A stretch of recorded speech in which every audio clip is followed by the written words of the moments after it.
Yo, what's going on, guys? J.Yumeko here, and today we're back with some Cinderella phenomenon, Evermore.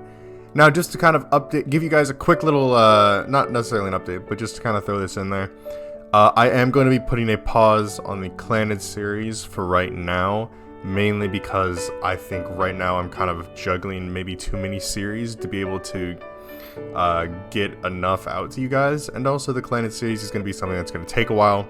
So I'd rather wait until we get a couple of these series finished, so then I can kind of really focus on that one. So you're not going to be seeing that around too much for a little while, which I'm really sorry about. But I think that all in all, it's probably going to be best for the scheduling and all that, fun stuff. But without further ado, let's jump right on back into this.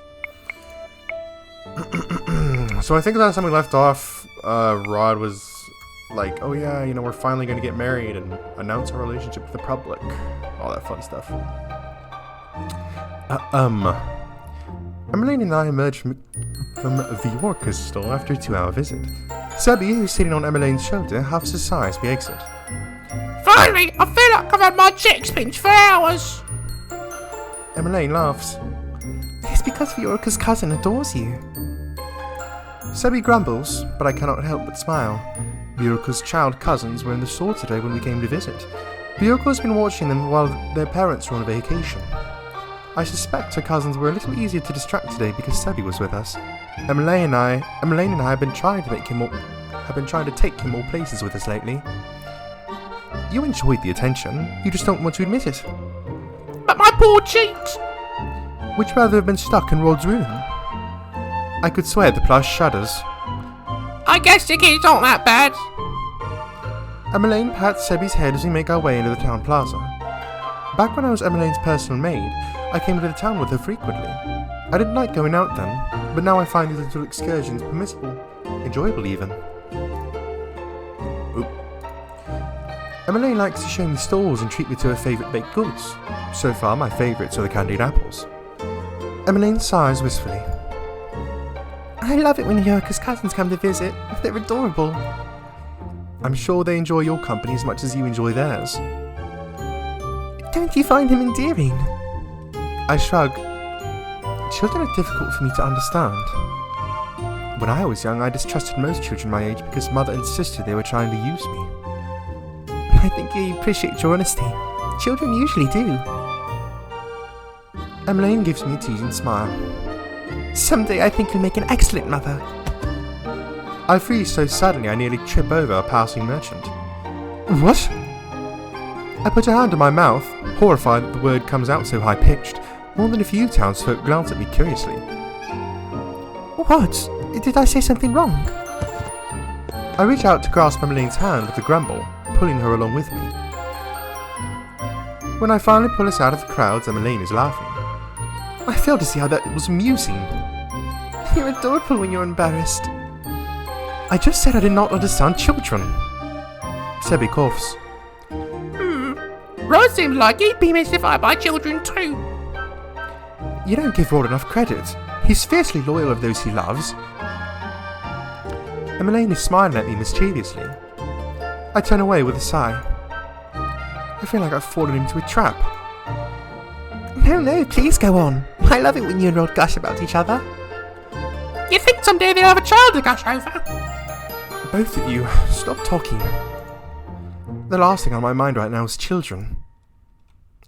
The more I think about it, the more embarrassed I become. Emelaigne must tell from my silence that I'm uncomfortable, because she shifts the conversation to herself. Someday, I would like to have a family of my own. I look at her, curious. The last time she was interested in another man. Vague. The masked man was Myth's accomplice. He disappeared after I broke my curse, and we still have not been able to uncover his identity. Emelaigne was heartbroken. She really seemed to want to get to know Vague better. Since then, she hasn't seemed to connect with anyone else, at least not so far as I'm aware. I know for a fact you'd be an amazing mother. Thank you, Yumeko. Someday I hope I'll have the opportunity to have a family, but I'm in no rush. She shakes her head. Speaking of rushing, you and Rod have taken everything very slowly, haven't you? What do you mean? Emelaigne laughs. Well, it took you a while to resolve the most recent issue. You make it sound like we were fighting, when the problem was that Rod was being secretive. He truly is a special kind of stubborn. Sebby sighs dramatically. Welcome to my world, Princess. Can you imagine what it was like to listen to an overthinker sort speak, but no, he wasn't ever going to speak him out loud. Rod is so overdramatic. You really do know him best, don't you, Sebby? Of course. I think Sebby should be a relationship counsellor. I would be an excellent counsellor. The two of us share another laugh as we turn and head back to the palace. Yumeko, thanks again for accompanying me today. It was my pleasure. Emelaigne taps Sebby on the head. Let's go return you to Rod's room, shall we? Back to the dungeon. Emelaigne laughs. We'll see you later, Yumeko. Good night, Princess. On my way back to my room, I see Father. He's heading for my door when he stops, noticing me. Ah, there you are, Yumeko. How's today's outing? I eye him curiously. It's rare for him to seek me out. It was fine. Viorica's child cousins were visiting. Ah, Emelaigne talks at length about how endearing she finds them. I suppose. Can you spare me a few minutes, Yumeko? My curiosity sharpens to wariness. Of course. Then, shall we walk? He offers me his arm, and I set my hand in the crook of his elbow. The two of us begin to wander the corridors, which are thankfully quiet at this time of day. So I hear you and Rod have resolved things. Yes, finally. I glance at him. He told me he sought you out for advice. Father smiles. He almost looks relieved. I'm glad he came to me for advice. I could tell something was amiss. I'm glad he spoke with you. It seemed to clear things up for him. It can be extremely difficult to discern one's feelings when it comes to love. It is a complicated thing. That's why it's so important to self-reflect on your feelings, but also on your loved ones. Father pauses to look at me. And it's good to see you smiling again, Yumeko. I know this long-distance relationship has been difficult for you, but if you ever need advice, I know what it's like to court someone outside of the noble circle. You and Ophelia are an inspiration. My father laughs. I could say the same about you and Rod. You've sacrificed much to be here. I know Rod has, but have I? It is as if Father can read my mind. He reaches out to cut my cheek. You've come a long, long way, Yumeko. More than any of us, I believe. It's no easy thing, learning to trust after having been taught to not rely on others. My father falters. I'm sorry I could not teach you that sooner. Every day I'm grateful you decided to give me another chance to make things right between us. My heart twinges. Of course.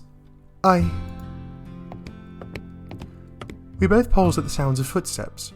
I expect a servant, and I'm surprised to see Rod instead. He looks just as surprised to see us. Am I interrupting something? Of course not. My father presses a brief kiss to the top of my head. Good night, Yumeko. Until next time.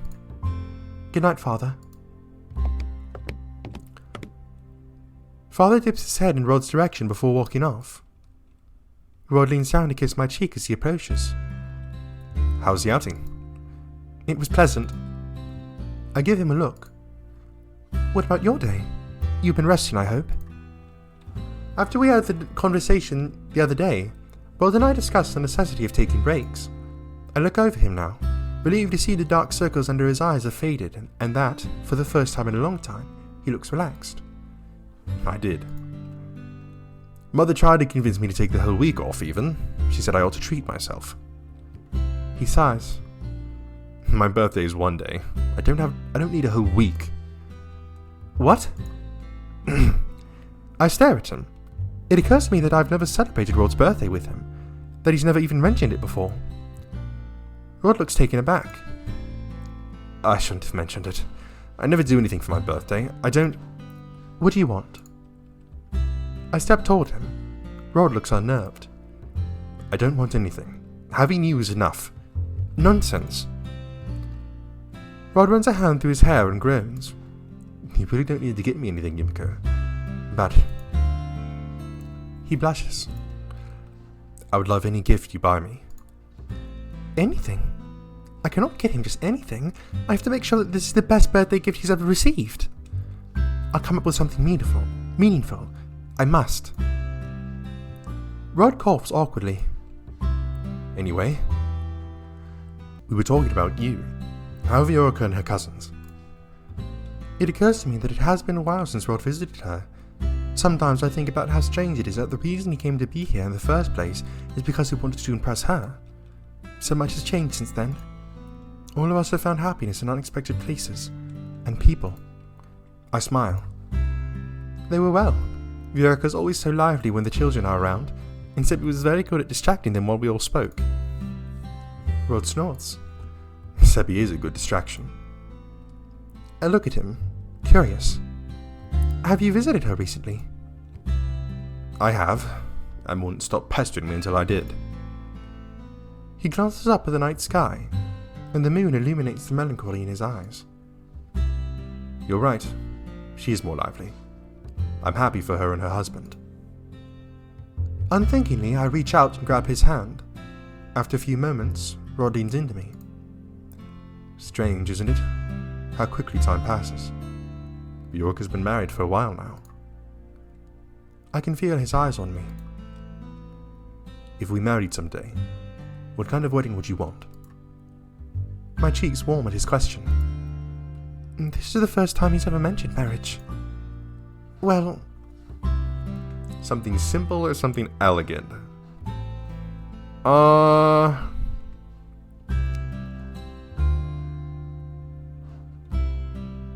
don't know. I think... I don't know, like, because I'm kind of thinking about it from this standpoint, right? Like, maybe we just say simple, because, again, we already know now that Rod's the type of guy to kind of, like, overwork himself. So if we were to say, oh, I want something really elegant, then he would probably go a little bit overboard. And besides, I feel like this is one of those kind of, like, cliche things where it's like, oh yeah, despite being, you know, of royalty and a princess, where, you know, they're very humble and want something a lot more simple. So I think I'm going to go with that one. Although I wouldn't mind an elegant wedding. You know I dislike decadent? You know I dislike decadent celebrations.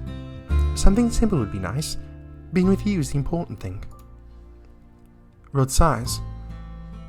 It's a relief to hear that. I'd do anything with you, but an elaborate celebration would be... I tried to imagine him on some grand stage, with a spotlight trained on him. Uncomfortable, to say the least. A wedding is a celebration for two people, not one. I would never suggest something you would be uncomfortable with. But... I look at him, curious. Why do you ask? I wanted to know your preference. I've been thinking about the future a lot lately, so... He turns away, cheeks flushed. You're blushing. I am not. Rod turns his attention toward the sky again, a soft smile on his face. This may be strange to say, but I'm really glad I was cursed. It's strange to think I wouldn't know you otherwise. Rod steps back and tilts my chin up. I look into his eyes, so bright in this darkness, and smile. We wouldn't be here right now, like this. He trails his fingertip down my cheek until his thumb is brushing my lips. Rah! Let's go, baby! Then, he leans down and presses his lips to mine. Fuck. At first, it is a slow, sweet kiss, but then his hand travels down my back, drawing shudders up my spine as he pulls me closer to deepen the kiss. It is a kiss I sink into, a breathless kiss I never want to surface from. When Rod finally pulls away, his cheeks are endearingly rosy, but the shock on his own face. Oh. But the shock in his face, I have no doubt my own face looks the same way. I'm sorry. I laugh. It is a good thing the halls are so empty tonight. Suspiciously so, I hope no one was watching us. The thought makes me want to hide under my blankets forever. I shake my head. Do not apologize. That was very nice. Why are you looking at me like that? Rod clears his throat. Nothing. I'm glad you thought it was nice. The longer we stand here, the more awkward this becomes. Rod coughs. We should get some sleep. That is a good idea. I reach out to take his hand. He walks me back to my room. We say our goodnights before parting ways for the night.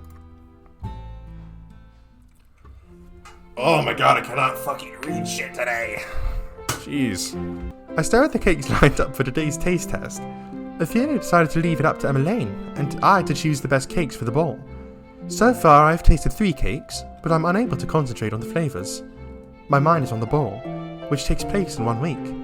And, more importantly, Rod's birthday's in 2 days and I've yet to come up with a gift idea. This chocolate Maso cake is the best so far. What do you think, Yumeko? I nod absently. Emelaigne leans forward, squinting. What? You say that, but you haven't even tasted it yet. She gestures toward my fork, still half raised to my mouth. Sorry. What's on your mind? Rod's birthday. Oh, I just recently bought my gift for him. Why did you not mention it to me earlier? Why did no one mention it at all? I narrow my eyes at Emelaigne, who raises her hands in surrender. I just remembered a few days ago. I always forget. Rod never likes me to make a big deal of it. I'm surprised you know about it. He brought it up accidentally to me. Emelaigne laughs. That sounds so like him. So, she leans forward. Do you have any gift ideas? A plush toy, buy him something, or what do you recommend?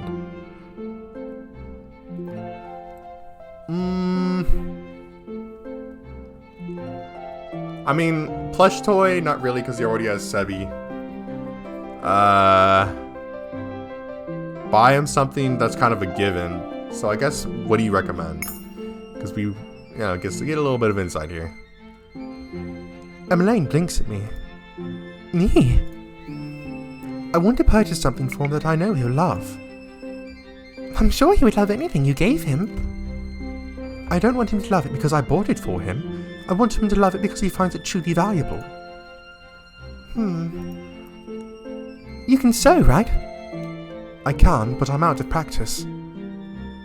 Then what about baking? I blink. Baking? Would it surprise you to know that Rod prefers saltiness over sweetness? She grins. We grew up in a bakery full of sweet things, but Rod's favourite thing growing up were always Mother's special bow-shaped pretzels. It's been years since Mother baked. I'm sure he'd love to have them again. I cannot imagine I would bake them well. I'm sure Mother would be happy to help you make them if you asked. Maybe it is worth a try. Rod might appreciate the nostalgia. I can give it a try. Emelaigne is beaming when she grasps my hands.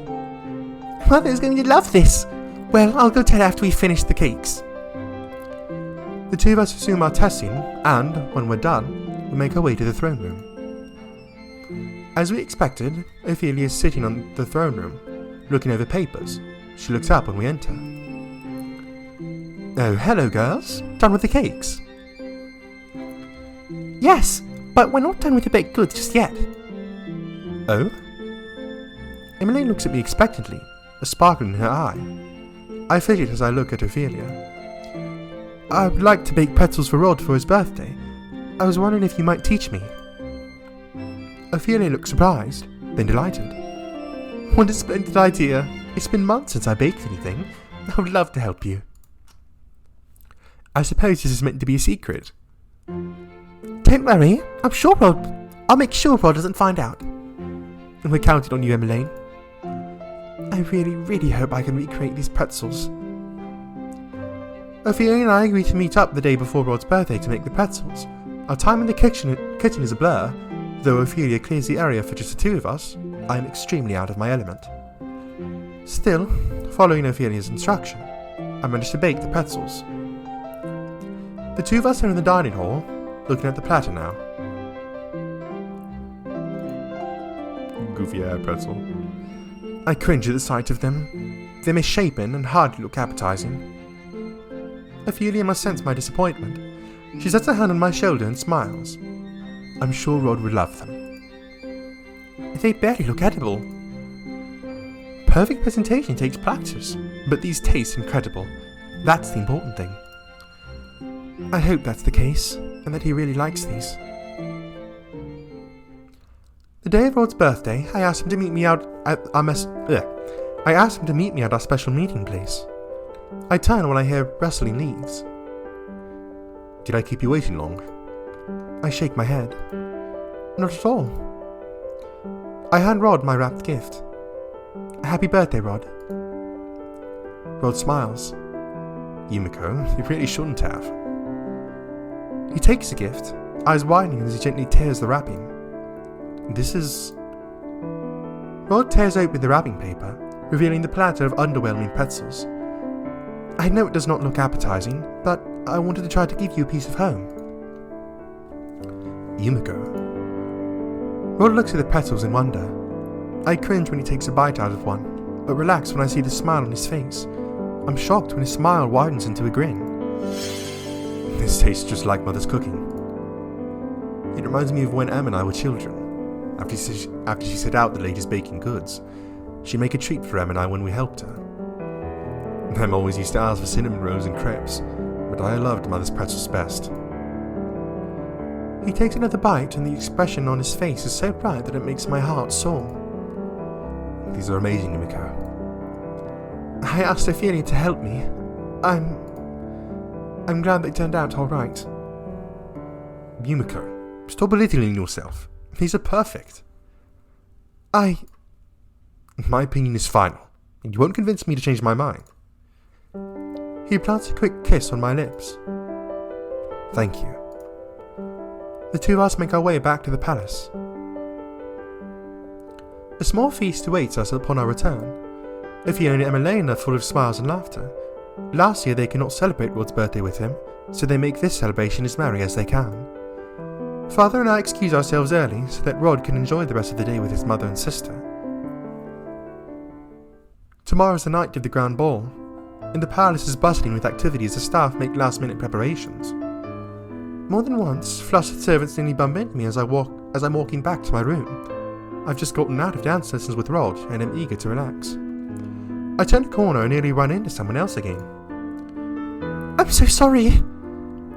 I step back, surprised. Emelaigne. Oh, Yumeko!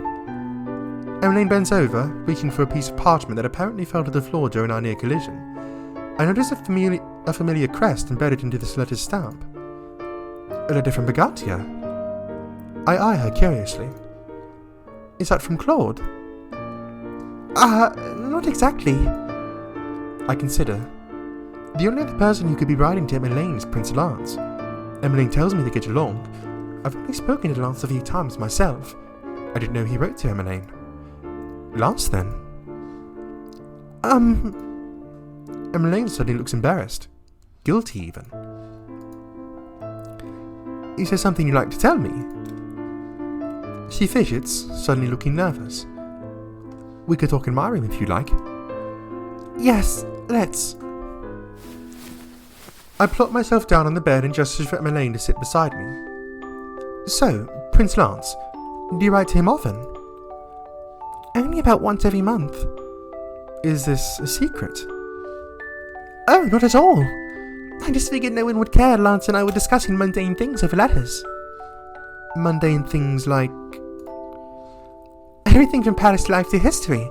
Lance told me he wanted to learn more about Angel when he last visited, so he suggested exchanging letters. You remember when the Brigantian royal family visited a year ago to thank you for dispelling Claude's curse? I do remember. It was nearly a year after I dispelled Claude's curse. That was the last time he and his family visited, and when Claude first brought up the dance instructor position to Rod.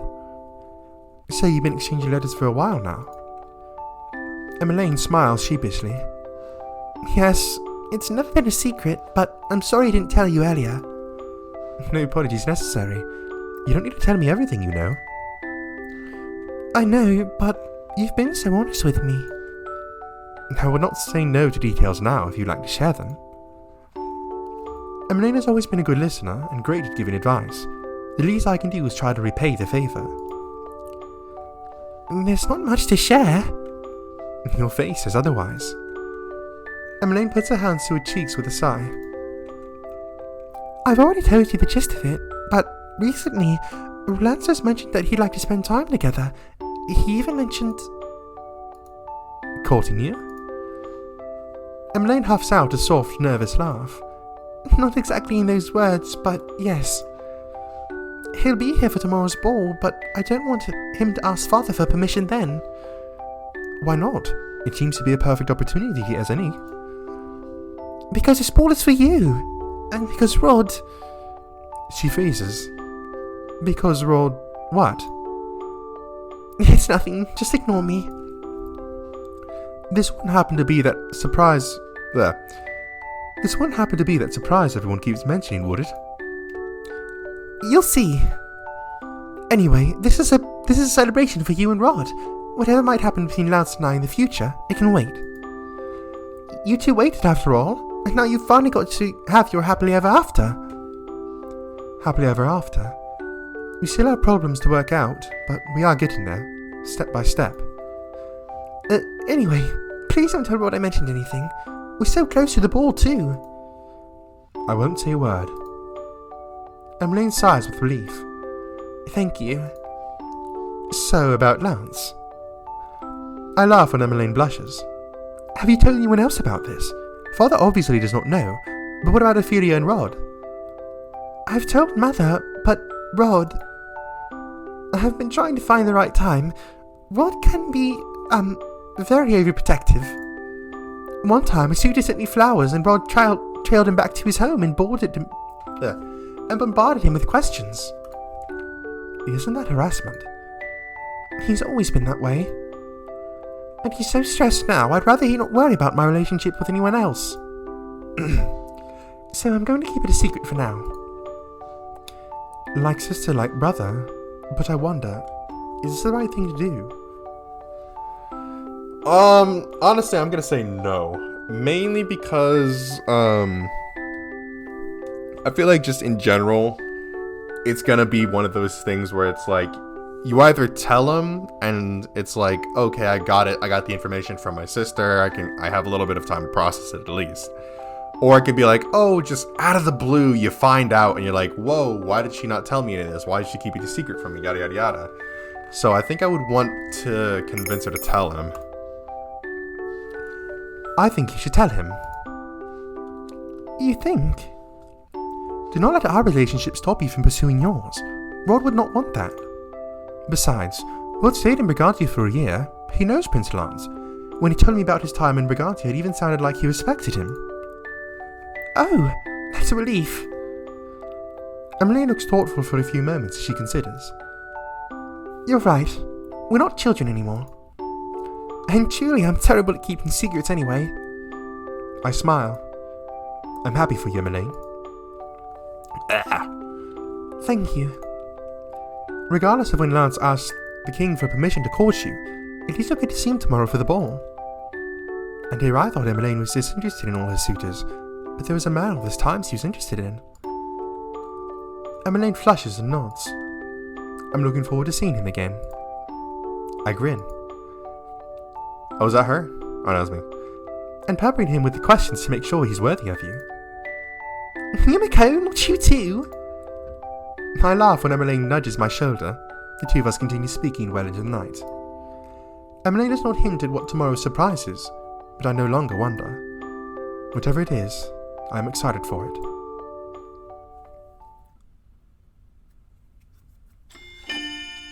Sheesh. Betrothed. Ooh.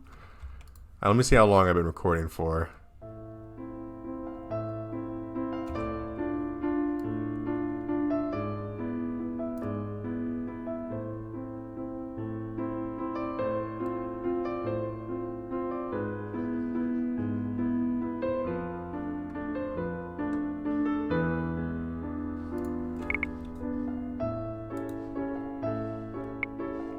Alright, so I think I am going to go ahead and save this. Just because... Alright, so I'm going to go ahead and stop there. Mainly because I know that more than likely this whole next, like, bit with the ball is probably going to be some pretty important stuff. And, you know, if you couldn't tell, I kind of haven't been at the top of my narration game for this recording, which I apologize for. I don't know why. Sometimes, some days are just better than others, I guess. But, interesting stuff. So, there's this surprise that Emelaigne has that we don't necessarily know what it is, but she seems to be, in a kind of sort of relationship, or at least a potential relationship with Lance, which will be very interesting. And I wonder if we're going to see Claude there as well, because I would imagine he would have to be coming to the ball as well. And then also, obviously, our relationship with Rod is going to be announced. So that's going to be pretty fun. That's going to be pretty interesting. And it said betrothed. So that might mean that that's either going to be whatever Emelaigne has in store for the surprise, or that's going to be me and Rod, I guess, getting betrothed? I don't know. Whatever. But that'll be something to look forward to next time. Again, hopefully we'll be able to get to it pretty soon with this new schedule that I've been having, or that I'm hoping will work, because obviously, you know, I want to be able to consistently get these things out to you guys. But that's going to be it for this time. I hope you guys enjoyed. If you did, make sure to leave a like on the video and tell me in the comment section below what you'd like to see me play next. If you enjoyed this video or any other videos or series on my channel, then I highly recommend that you hit the subscribe button and turn on post notifications so you'll be notified when one of those videos comes out. Anyways, that's it from me, and I'll see you in the next one.